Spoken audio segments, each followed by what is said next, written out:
오늘의 말씀 열왕기상 11장 1절에서 5절까지의 말씀입니다. 예, 저희 다 찾으신 줄 알고 서로 교독하도록 하겠습니다. 제가 먼저 읽겠습니다.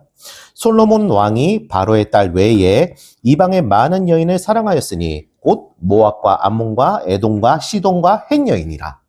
여호와께서 일찍이 이 여러 백성에 대하여 이스라엘 자손에게 말씀하시기를 너희는 그들과 서로 통혼하지 말며 그들도 너희와 서로 통혼하게 하지 말라. 그들이 반드시 너희의 마음을 돌려 그들의 신들을 따르게 하리라 하셨으나 솔로몬이 그들을 사랑하였더라. 왕은 후궁이 700명이요 첩이 300명이라. 그의 여인들이 왕의 마음을 돌아서게 하였더라.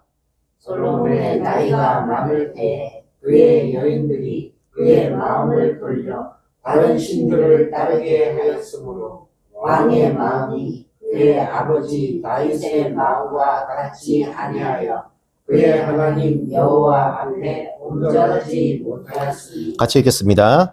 이는 시돈 사람의 여신 아스다롯을 따르고 암몬 사람의 가증한 밀곰을 따름이라. 아멘. 예, 오늘 말씀 먼저 하나님 앞에 지혜를 간구하는 기도로 함께 나누도록 하겠습니다. 같이 기도하시겠습니다. 성령 하나님 감사합니다. 오늘 저희에게 말씀 허락하여 주셔서 감사합니다. 아버지의 지혜를 간구하며 나아갑니다. 어려운 세상 속에서 하나님의 그 섭리를 깨달아 나가는 시간이 될 수 있도록 하여 주시고 이 시간 저희의 생각과 마음과 방향성이 하나님을 향할 수 있도록 저희를 다잡아 주시고 역사하여 주시옵소서. 감사합니다. 예수님 이름으로 기도드립니다. 아멘. 예, 오늘은 말씀 자체가 조금 어두운 말씀이 될 수도 있는데요. 솔로몬의 전환기가 되는 과정의 말씀이라고 할 수 있겠습니다. 솔로몬 하면은 가장 먼저 떠오르는 것이 지혜의 왕이고 또 하나님의 사랑을 받은 왕이었다고 생각이 듭니다. 그리고 그와 동시에 이스라엘의 분열을 이끌어낸 왕이기도 했죠. 오늘은 그 계기가 되는 사건이 바로 이 11장의 말씀이라고 할 수 있습니다. 솔로몬은요, 원래 하나님의 뜻에 철저하게 따르는 사람이었습니다. 그뿐만이 아닙니다. 그가 얼마나 하나님의 말씀을 따랐던지 하나님께서 그의 꿈에 직접 말씀을 전해주시기로 하는 이스라엘 왕 중에서 굉장히 드문 사건을 몇 번이나 겪었던 왕입니다.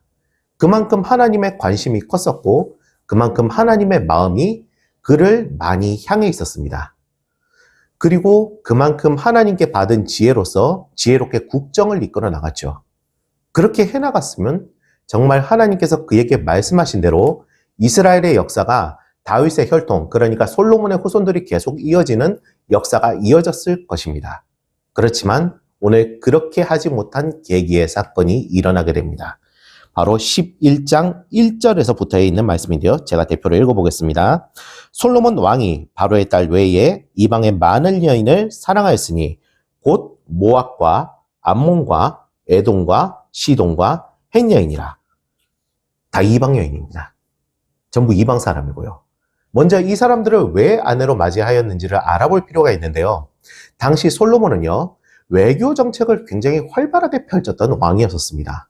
그렇기 때문에 다른 나라의 왕족들과 직접 혈연을 결혼함으로써 혈연으로 맺어지는 그 어떤 혈연 통치를, 혈연 외교를 펼쳤었는데요.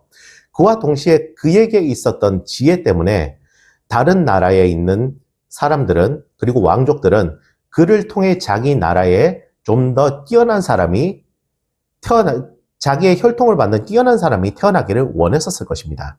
그렇기 때문에 솔로몬에게 굉장히 많은 여자들이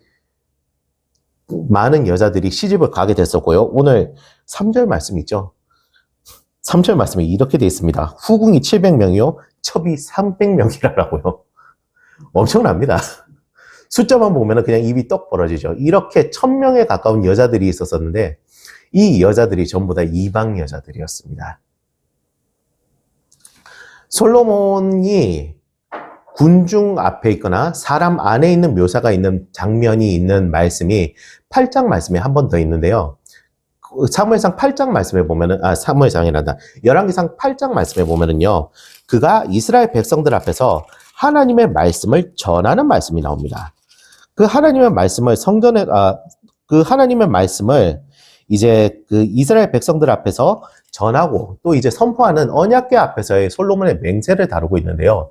그때는 솔로몬이 사람들 안에 쌓여 있었어도 결코 하나님의 안을 벗어나지 않았고 오히려 그 군중들에게 하나님의 말씀과 그리고 하나님께서 자기 이스라엘 백성들 그리고 다윗의 혈통인 자기를 통하여서 하나님께서 언약하신 말씀을 백성들에게 증언하는 하나님의 증인의 역할을 했습니다.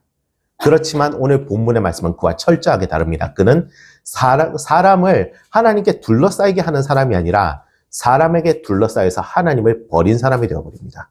하나님께서 벗어난 사람이 되어버리죠. 정확히는 그가 하나님을 버리지는 않았더라도 하나님 중심에서 벗어나 사람 중심의 삶으로 옮겨가는 오류를 범하게 되는 것이 11장의 말씀입니다. 어떻게 벗어났을까요? 바로 이방신을 섬기게 되는 계기가 됩니다. 그 여인들의 생활 습관에 따라서 말이죠. 이래서 우리는 주변의 사람에 대해서도 굉장히 많이 생각을 해봐야 됩니다. 환경에 대해서도 많이 생각을 해봐야 되죠. 사람이 변해가는 것, 그리고 그 사람이 그 사람으로서의 모습을 갖추게 되는 것은 그 주변의 환경도 크게 좌우가 된다는 것을 우리는 발견할 수 있는 것입니다. 그리고 그와 동시에 하나 더 생각하게 되죠. 우리가 하나님 중심에서 벗어나면 이런 모습이 되는구나라고 말이죠. 여러분 잘 생각하시기 바랍니다. 우리는요, 하나님의 사람입니다. 그리고 하나님께서 통치하시는 사람입니다. 그 하나님의 통치 안에 있으려면은 우리는 하나님 안에 거해야 합니다. 그렇게 해서 찬양에도 이런 찬양이 있죠. 나의 안에 거하라. 나는 내 하나님이니. 우리의 소속이 하나님이심을 분명히 기억하시기 바랍니다. 이것은 세상에 어떤 풍파가 닥친다 하더라도, 세상에 어떤 삶이 몰아친다 할지라도 우리의 중심은 오로지 하나님을 향해야 하는 줄로 믿습니다. 그와 동시에 생각해야 되는 것이 있습니다. 결코 나로 인하여서 남을 다루려고 하지 마시기 바랍니다. 잘 생각해 보시기 바랍니다. 우리는요, 하나님께 통치받는 백성입니다. 그렇기 때문에 우리는 하나님께 통치받는 백성이 하나님 방향으로 나아갈 수 있도록 해야지, 내 생각대로 내 마음대로 내 뜻대로 하려고 하면 그것은 나도 모르게 어떤 남에게서 받은 지식으로 남을 판단하려 하고 남을 재단하려고 하는 그런 오류를 범하게 되는 것입니다. 안타깝게도 말이죠. 나도 모르게 내 중심이 하나님에게서 떨어져 있는 것입니다. 여러분 잘 생각하시기 바랍니다. 우리는요, 선도자로서 그리고 하나님을 믿는 사람으로서 다른 사람을 하나님 앞으로 데려가야 됩니다. 내 뜻대로 내 길대로 이끌려고 하는 것이 아니라 하나님의 길로 이끄시기 바랍니다. 우리는요, 하나님과 함께 나아가는 사람임을 늘 기억하시기 바랍니다. 하나님께 이끌려 나아간다는 것은 그저 믿음의 길만을 걸어간다는 것으로 끝나는 것이 아니라 그 믿음의 길 속에서 하나님께서 가지처럼 뻗쳐나가게 하시는 그 하나님의 길이 있음을 기억하시기 바랍니다. 그것을 우리는 하나님이 보시는 우리를 향한 계획, 비전이라고 합니다. 하나님께서 우리에게 일구어 나가시는 하나님의 비전, 그 섭리, 그것을 우리는 따르고 있는지요? 그 비전은 하나님의 품 안에서 하나님의 소속자로서 있을 때에 분명히 나타나게 되는 것입니다. 우리의 생각과 마음과 방향성, 내 뜻대로, 내 맘대로, 내 생각대로가 아닌 하나님 뜻대로, 하나님 생각대로, 그리고 하나님의 마음에 푹 묻혀서 사는, 푹 이끌림 받아서 사는 우리가 되었으면 좋겠습니다. 잠깐 4절 말씀 같이 보시겠습니다. 4절 말씀에 이렇게 되었습니다. 같이 읽으시겠습니다. 시작. 솔로몬의 나이가 많을 때에 그의 여인들이 그의 마음을 돌려 다른 신을 따르게 하였으므로 왕의 마음이 그의 아버지 다윗의 마음과 같이 아니하여 그의 하나님 여호와 앞에 온전하지 못하였으니. 아멘. 이런 오류 저희는 절대로 범해서는 안 되겠습니다. 그렇게 하기 위해서라도 우리에게 늘 가까이 계시는 분을 자각하시기 바랍니다. 이분은 우리에게 눈에 보이지 않으시고 우리가 만질 수 없지만 분명히 그 누구보다도 우리 안에 계시는 하나님의 아들이십니다. 그분이 누구실까요? 바로 예수 그리스도십니다. 다윗의 시대와 우리의 시대의 가장 큰 차이점은요, 우리 안에 예수 그리스도께서 24시간 상주해 계신다는 것입니다. 우리의 삶이 예수님 안에서 확실하게 손잡고 나가는 삶이 되고 있습니까? 그리고 그 뜻에 따르고 있습니까? 솔로몬의 변절처럼 우리의 마음대로, 우리의 뜻대로, 우리의 생각대로, 아니면은 남의 뜻대로, 남의 마음대로, 남의 생각대로가 아닌 하나님 뜻대로, 하나님 마음대로, 하나님의 생각대로 나아가면서 하나님이 저희에게 이끄시는 그 언약의 삶을, 예수 그리스도의 삶을 저희들이 함께 살아가기를 간절히 소원합니다. 기도하시겠습니다. 걸어가신 하나님 아버지 감사합니다. 오늘 저희에게 생명 허락하여 주셔서 감사합니다. 저희에게 주시고자 하는 그 하나님의 메시지 오늘 솔로몬을 통해서 저희들이 받았습니다. 저희들이 엇나가게 되는 것이 아니라 사람에게 귀를 기울이는 것이 아니라 하나님께 저희의 영을 기울여서 하나님 중심으로 살아가게 하여 주시옵소서. 예수 그리스도를 따르는 삶, 예수 그리스도를 닮아가는 삶이 되게 하여 주시옵소서. 감사합니다. 예수님 이름으로 기도드립니다. 아멘. 열왕기서 말씀을 지난주에도 우리가 살펴보고 이번 주에도 이제 계속해서 살펴보고 있는데요. 열왕기서와 뒤에 나오는 역대서의 차이점이 약간 있습니다. 같은 역사를 이렇게 중복돼서 이렇게 기록하고 왜 이렇게 중복해서 기록하고 있을까? 그렇게 좀 궁금하게 생각하실 텐데요. 열왕기 역사를 신명사관이라고 합니다. 그래서 그러니까 시간순으로 어떤 춘추사관, 그러니까 말씀대로 순종하면은 흥하고 복받고, 그렇지 않으면은 하나님의 심판과 저주와 재앙을 받아서 망하게 된다 하는 게 이 신명기 사관, 그러니까 열왕기서의 사관입니다. 역대서는 그에 비해서 역대서는 뭐냐 하면은 북이스라엘과 남유다의 이 역사적인 사실을 같이 기록하지 않고 그 정통성을 남유다에만 두고 있습니다. 남유다에만 이 조명을 해서 집중적으로 기록하고 있는 것을 우리가 보게 되는데요. 그래서 역대기에는 다윗의 이 바세바의 좋지 않은 사건, 간음 사건이나 이런 것이 기록돼 아주 빼버렸습니다. 그런데 두 가지 다 공통점이 있는데요. 우리는 이 사실을 볼 때 그 당시에 열왕들의 주위에 있던 사관이나 안 그러면은 선지자나 서기관들 이런 사람들이 기록하였을 것이다 이렇게 생각하는데요. 그것이 아니라 정확한 사실은 열왕기서나 역대서나 포로기 이후에 포로에서 포로 생활을 70년 포로 생활을 끝마치고 돌아온 사람들이 이스라엘 백성 중에 누군가가 이건 둘 다 이게 저자가 이게 나타나 있지 않습니다. 우리가 왜 망했는지 어쩌다가 망하게 되는 이걸 다시 한번 복기를 해보자. 바둑하면은 복귀하지 않습니까? 그것처럼 한번 제대로 점검을 해보자 해서 쓴 책이 바로 열왕기서입니다. 열왕기서고 역대서입니다. 우리가 왜 이렇게 망하게 됐는지, 왜 하나님 앞에 이런 심판을 받아야 했는지 한번 시간을 거슬러 올라가면서 하나하나 따져보자 하고 그런 관점에서 기록되었다는 것이죠. 지난번에 우리가 두 왕자의 난에 대해서 말씀을 살펴봤는데요. 사실 솔로몬은 전통적인 이스라엘의 계승 방법에 의해서는 왕위를 계승받을 수 없는 그런 사람입니다. 지난번에 말씀드렸죠. 이 아도니아 발람 편에 섰던 사람들이 누구냐 하면은 대표적으로 요압 장군하고 그 다음에 제사장입니다. 제사장 이름이 아비아달인가? 아마 그럴 겁니다. 그러니까 제도권에 있는 사람들, 그 당시에 핵심 리더층이 전부 다 아도니아 편에 가담했습니다. 그렇다면 왜 그렇게 이 사람들이 많이 아도니아 편에 가담했을까? 요압이 왜 아도니아 편에 가담했을까? 나단의 신탁이 있었음에도 불구하고 왜 그렇게 생각했을까? 제가 가만히 생각해 보니까요,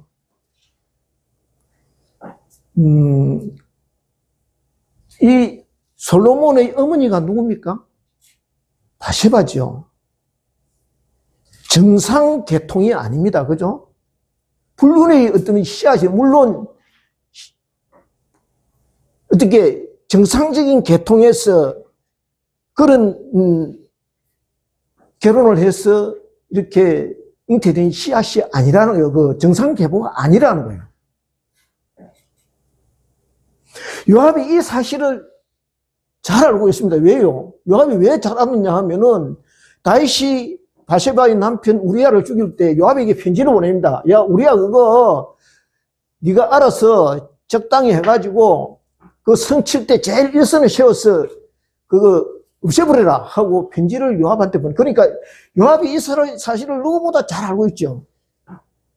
그러니까 요압이 생기에 적어도 다른 나라에서는 모르지만은 하나님이 계신, 하나님이 세운 나라 정통성 이 국가에서는 이렇게 불륜의 씨앗이 어떻게 해요? 왕통을 이어받을 수 없다고 생각한 것이죠. 그런데 하나님께서 어떻게 하느냐 하면은, 그래서 불륜의 씨앗 첫째 아들이 났을 때 바세바와 이 다윗의 이 관계에서 첫째 아들이 태어났을 때 하나님께서 아들을 데려가십니다. 다윗이 금식하고 매달리며 기도했지만은 결국 데려가 버리십니다. 그죠? 그 뒤에 하나님께서도 보면요, 참 마음이 열으신 것 같아요. 그래서 다른 아들을 그 뒤에 바로 주십니다. 그 이름이 뭐냐 하면은, 그리고 나단을 보내서 이름을 여디디아라고 이렇게 짓게 하십니다. 하나님의 은혜를 입었다는 것이죠. 이루어 주십니다. 그런 식으로 하나님께서 이 다윗을 유래해 주셨어요. 그러니까 솔로몬은 뭡니까? 하나님의 은혜를 입은 사람이라는 거죠. 제가 이 대목을 생각하면서 그랬어요. 어떻게 생각했냐면, 저나 여러분이나요, 잘나고 똑똑하고 유능한 사람이 되어서 하나님의 은혜를 입는 거 아니라는 거예요. 모자라고 부족하기 때문에.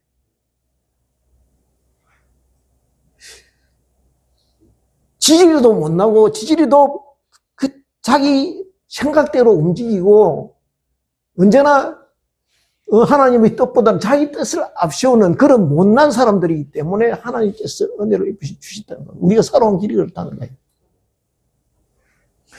한번 보십시오. 솔로몬이 어떤 사람인가? 그 뒤에 한번 또 보십시오. 솔로몬이 어떤 사람인가 하면은, 다윗이 이 마지막 그 임종할 때 유언을 어떻게 하느냐 하면은, 너는 마음을 굳게, 솔로몬에게 이렇게 유언을 하면, 너는 마음을 굳게 해서 대장부처럼 되라, 이렇게 이야기합니다. 뭐냐 하면은, 다윗이 보기에 솔로몬이 이게 뭐 한층 용맹도 없고 용기도 없고 어떻게 해요? 유약하거든. 그러니까 마지막 유언을요, 대장부 같이 되라, 대장부가 제발 좀 되라 하고 유언을 합니다. 아버지가 보기에 그렇다는 겁니다. 지혜가 있었습니까? 지혜도요, 처음에 지혜 없었습니까? 어떤 데 지혜 주십니까? 1천 번째 드리고 기도하니까 하나님께서 오늘 내게 지혜를 주겠다. 그러니까 처음에는 어떻게 해요? 별 볼 일 없는 사람이었다는 거예요, 솔로몬이. 용기도 없고 용맹도 없고. 그런데 왜요? 하나님께서 특별한 은혜로 그렇게 하기로 작정하셨다는 거예요. 저와 여러분이 그렇다는 거예요. 잘난 것 없고 뭐 잘하는 거 능력도 없지만, 그러나 하나님께서 우리를 콕 집었어. 어떻게 해요? 내가 너를 낳았다. 그래서 내가 은혜를 입혀주마. 솔로몬은 우리가 생각나는 그게 뭡니까? 무엇이 생각납니까? 솔로몬 하면은? 재판 생각해, 솔로몬. 예? 지혜의 사람 솔로몬 하면은 재판하지. 그 재판에 자세히 들여다보면요, 그냥 솔로몬이 참 현명하고 지혜로워서 두 창기가 아이를 낳았는데, 서로 자기 아이라고 하니까 칼 가져오라 이걸 쪼개라 해가지고 그렇게 현명하게 판결을 내렸다. 우리는 그렇게 이해합니다. 그런데 아까 제가 무슨 말씀 드렸습니까? 그 전에 이것에는 어떤 코드가 숨어 있습니다. 그냥 그런 솔로몬이 현명한 임금이었다 하는 걸 나타내기 위해서 기록한 것이 아니라는 거예요. 생각해 보십시오. 이스라엘은요, 장기가 있을 수가 없는 나라입니다. 왜요? 장기를 전부 죽여버리라고 그랬거든요. 모세 십계명에.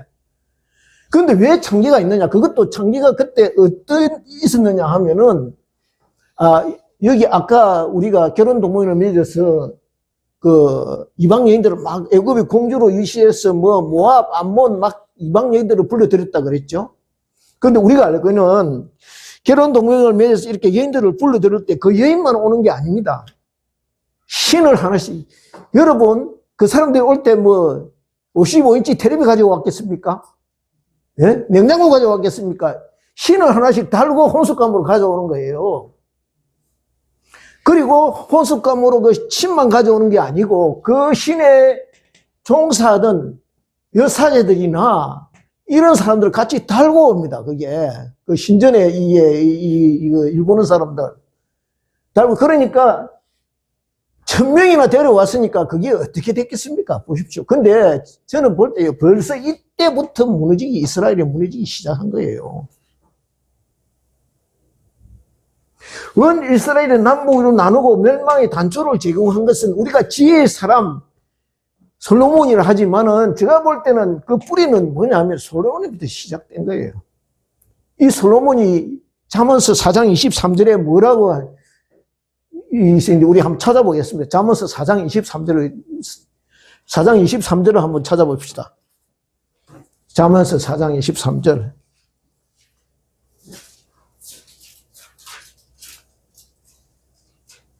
사장 23절을 한번 찾아보겠습니다. 찾으셨습니까? 사장 23절 찾았으면 같이 합독하겠습니다. 시작. 모든 지킬만 하는 것 중에 더욱 내 마음을 지키라. 생명의 근원이 이에서 남이니라. 모든 뭐를 지키라? 내 마음을 지키라. 아까 여인들이 마음을 돌려놨다고 그랬죠. 자기는 마음 지키라 해놓고 마음 지키라고 다른 사람한테 자기는 이렇게 어떻게 해요? 해놔놓고 어떻게 해요? 자기 마음도 못 지켰다는 거예요.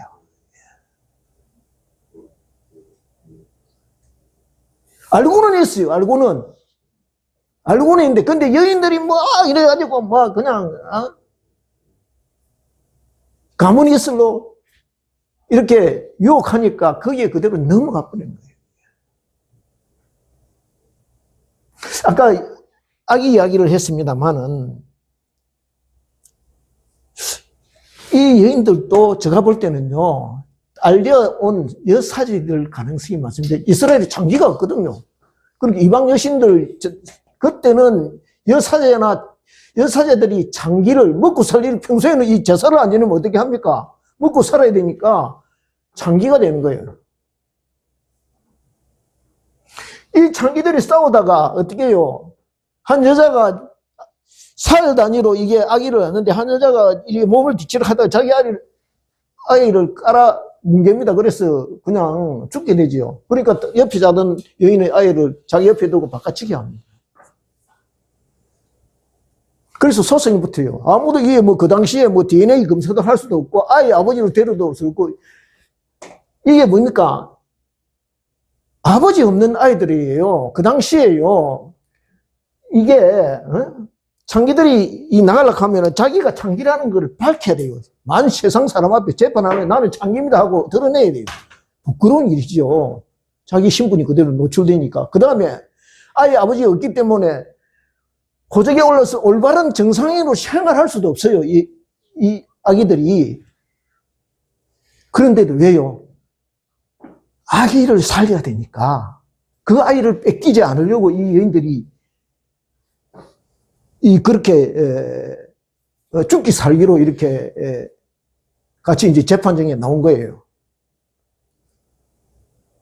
그런데 어떻게 합니까? 칼 가져오라니까 이 진짜 생모가 어떻게 합니까? 차라리 그 쪼개지 말고 저희한테 주십시오 하고 이야기하죠. 이게 무슨 의미냐? 왜 생명을 살리기 위해서 그랬죠? 그러니까 하나님께서 이 대목을, 이거는 솔로몬이 그만큼 유능하고 지혜롭고 머리가 똑똑하다, 이걸 가시하려고 놓은 기사가 아니고요. 아까 그랬죠. 포로 기간에서 온 이 이스라엘 백성들에게 전하고자 하는 메시지가 있다는 거. 뭐냐 하면은, 이 창기가, 불의의 자식인 이 창기조차도 자기 사랑하는 아들을 지키기 위해서 어떻게 해요? 자기 그 창피를 몰수하고, 또 이게 재판정에 나와서 자기를 우기다가 위정했으니까 거짓말 위정죄까지 덮어 써야 되잖아요. 그럼에도 불구하고 자기 아기를 살리기 위해서 어떻게 해요? 차라리 저인에게 주십시오 하고 했듯이, 하나님께서 어떻게 하셨다요? 이 창기마저도 그렇게 하듯이 하나님이 너희를 어떻게 사랑하는 줄 아니? 내가 사랑하고 아끼지만 너희를 다시 살리고 회복시키기 위해서 어떻게 해요? 저 악한 아수르나 바벨론 손에 잠깐 넘겨줬다, 그렇게 나오는 거예요. 이 대목을 통해서. 그것은 또 어떻게 연결됩니까? 마찬가지로 저와 여러분을 살리기 위해서 자기 아들 예수 그리스도를 의뢰요 악한 자의 손에 남겨주었다는 거예요. 하나님의 아들 예수 그리스도를 어떻게 해요? 우리를 살리기 위해서 잠시 사단의 손에 잠시 넘겨줄 때, 그래서 어떻게 해요? 나의 하나님 어찌하여 나를 버리시나이까 할 때 아버지 되는 것을 포기했다는 거예요. 그것을 이 말씀을 통해서 우리에게 알려주고 있는 거예요. 이 두 가지 말씀을 드리고, 오늘 이제 간단하게 오늘 우리 묵상 본문에 나오는 요소서 12장 말씀을 잠깐 두 가지만 핵심적으로 말씀드릴게요. 요소서 12장 1절부터 24절인데요. 두 가지만 말씀드리겠습니다. 거기에 요단 동편과 요단 서편을 정복하는 과정이 나와 있습니다. 12장은요, 요사 1장부터 11장까지의 그 전투 상황, 핵심적인 내용을 요약해서 정리한 내용입니다. 그래서 1절부터 6절까지는 뭐냐 하면은 요단 동편에 정복한 것을 기록하고, 그 다음에 7절부터 24절까지는 요단 서편 쪽의 상황을 기록하고 있어요. 그런데 여기서 우리가 첫째 한 가지 기억할 거는 뭐냐 하면은,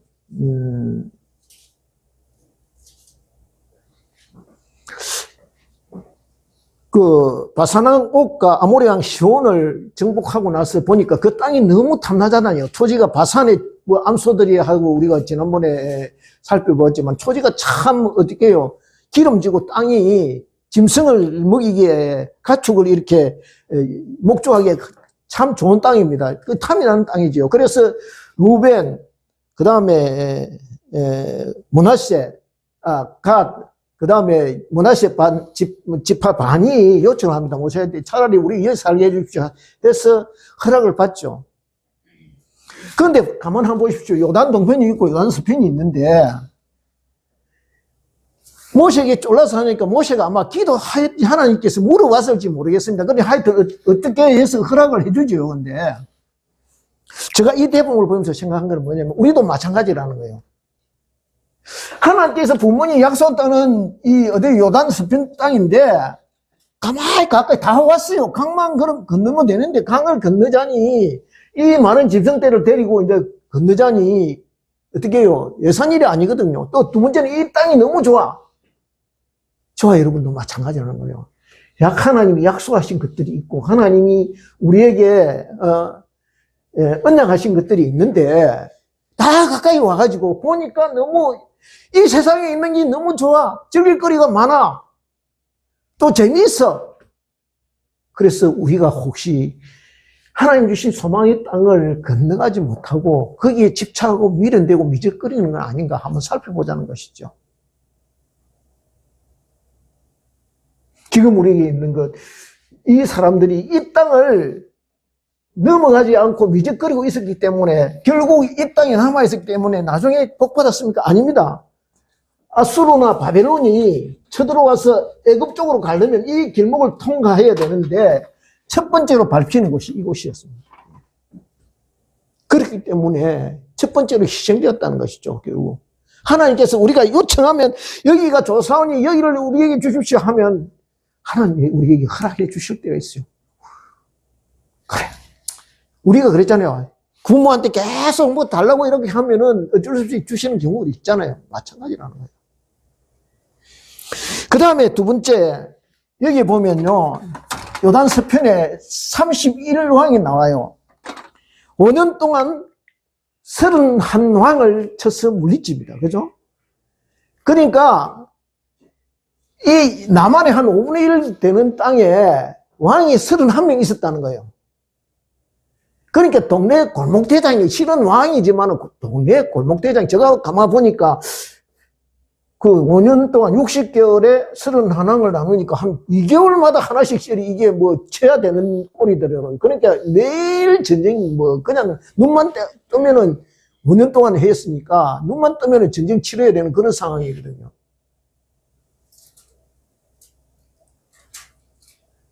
그런데요, 마지막 기록이 어떻게 되었느냐면 마지막 장면 한번 24절 12장 24절 같이 한 마음으로 읽겠습니다. 12장 24절 같이 읽겠습니다. 같이 찾으셨으면 같이 읽겠습니다. 시작. 나는 디르사 왕이라 모두 31왕이었더라. 디르사 왕이라 23절 24절 같이 읽겠습니다. 시작. 하나는 돌의 높은 곳에 돌 왕이요 하나는 길가의 고인 왕이요 하나는 디르사 왕이라 모두 31왕. 그렇게 돼 있고 그 11장 마지막 절을 한번 보겠습니다. 11장 마지막 절을 같이 한번 읽겠습니다. 찾으셨습니까? 11장 마지막 절. 네, 같이 읽겠습니다. 시작. 이와 같이 여호수아가 여호와께서 모세에게 말씀하신 대로 그의 온 땅을 점령하여 이스라엘 지파의 구분에 따라 기업으로 주매 그 땅에 전쟁이 그쳤더라. 뭐라고요? 그 땅에 전쟁이 그쳤더라. 비로소 평화가 왔다는 거예요. 예. 31은 이걸 다 물리치고 나서 어떻게 해요? 전쟁이 평화가 왔다는 거예요. 가만 보면요, 이 땅에도 제가요, 이게 주민등록소 가서 동사무소 떼보니까 자그마치 넘어가는 한 10장 정도 되더라고요. 저도 그럴 수밖에 없는 게 직장에 2년마다 옮겨야 되니까, 그 당시 우리 인사방침에 의해서. 여러분, 안 그렇습니까? 여러분도, 우리 집사님이나 권사님도 이게, 여러분 아마 이곳저곳 많이 다니셨을 거예요. 우리 가는 곳곳마다 어떻게 보면 전쟁 치르듯이 살아왔다고 그렇게 생각되지 않습니까? 그죠? 참 치열하게 살았다 하는, 열심히 살았다 하는 전쟁 치르듯이 그렇게 살았다 하던 그런 생각이 들지 않습니까? 그랬습니다. 전쟁이었습니다. 우리 사는 게 그때는요. 지금하고 또 시대가 틀리니까. 그런데요. 이 좁은 땅덩어리 31왕이 있을 때 우리가 마음이 정말로 하나님 허락하신 평화가 오려면은 서로가 왕이라고 지 잘났다고 이 조그만 것 서로 자기 땅덩어리 차지하려고 욕심부린 이 왕들이 처리되어야 한다는 거예요. 저와 여러분도 마찬가지라는 거예요. 여러분. 내가 왕이, 그때에, 어때요? 왕이 없으므로 자기 소견에 좋을 대로 하였더라. 그 왕들이 처리돼야 어떻게 해요? 평화가 온다는 거예요. 마지막으로 이제 두 번째는 뭐냐 하면은 이게 이 30왕을 이게 처리하는 동안 각가지 에피소드가 많았지 않겠습니까? 그런데 그때 하나하나 처리할 때마다 어떻게 해요? 처리할 때마다 그때 주시는 특별한 은혜가 있었다는 거예요. 여러 개의 특별한 은혜가 있었고, 아이성의 특별한 은혜가 있었고, 여러분 지나온 자국마다 발자국마다 보시면요. 한번 더듬어 보시면 그때 우리에게 주신 은혜가 있다는 거예요. 그것을 기억하고 감사하는 그런 저와 여러분이 됐으면 좋겠다고 생각합니다. 구정을 앞에 두고 있습니다. 그죠? 올 한 해 또 구정을 앞에 두면서, 이 모든, 이 이제 마지막 기록이거든요. 이리 했더니 나중에 우리가 하나는 이렇게 돼 있죠. 하나는 무슨 왕이요, 하나는 무슨 왕이 이렇게 돼 있죠. 전부 천 게 아니고 하나하나 치져 나가다 보니까 결국 30왕이었더라. 그리고 이 땅, 그 지역의 땅을 모두 차지했다. 이 말이거든요. 나중에 놓고 보니까 결과가 이 모든 것이 어떻게 해요? 하나님 은혜더라. 이런 말이에요. 하나님께서 그렇게 하도록 하셨더라. 그런 거예요. 우리, 찬양집 중에요. 오늘 제가 이걸 했으면 좋겠다고 생각했는데 준비가 안 돼서 못했습니다. 찬양집 중에 나의 기도하는 것보다 하는 그 찬양이 있어요.